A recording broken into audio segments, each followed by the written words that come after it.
برطانیہ کے سابق وزیر اعظم بورس جانسن ایک مرتبہ پھر وزارت عظمیٰ کی دوڑ میں شامل ہو گئے۔ اس مقصد کے لیے انہوں نے درکار حمایت حاصل کرنے کی بھاگ دوڑ شروع کر دی ہے، جبکہ دائیں بازو سے تعلق رکھنے والی کنزرویٹو پارٹی کی اہم شخصیات ان کے مخالف رشی سوناک کی حمایت میں متحد ہو گئیں۔ برطانوی خبر رساں ایجنسی کے مطابق کنزرویٹو پارٹی کی وہ تمام نمایاں شخصیات جو ماضی میں بورس جانسن کی حمایت میں تھیں، اس مرتبہ ان کے مخالف سابق وزیر خزانہ رشی سوناک کی حامی ہو چکی ہیں۔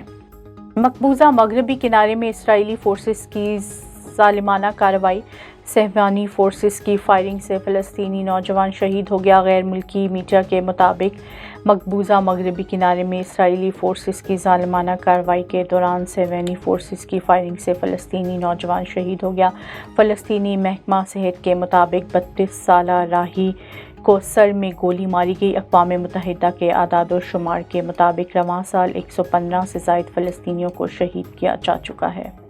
بھارت نے معروف سرچ انجن گوگل پر 16 کروڑ 19 لاکھ ڈالر یعنی 35 ارب پاکستانی روپے سے زائد جرمانے کی سزا سنا دی ہے۔ بھارت کو بہت زیادہ اہمیت دینے والے معروف سرچ انجن گوگل کو ایک بڑا دھچکا لگا ہے، کیونکہ بھارت نے ان پر 35 کروڑ پاکستانی روپے سے زائد کا جرمانہ عائد کیا ہے، جبکہ گوگل نے ایک دہائی کے دوران بھارت میں اربوں ڈالر کی سرمایہ کاری کر رکھی ہے۔ بھارت کے مسابقتی کمیشن CCI نے گوگل پر جرمانے کی سزا سنائی ہے، جبکہ یہ سزا 3.5 سال کی تحقیقات کے بعد سنائی گئی ہے۔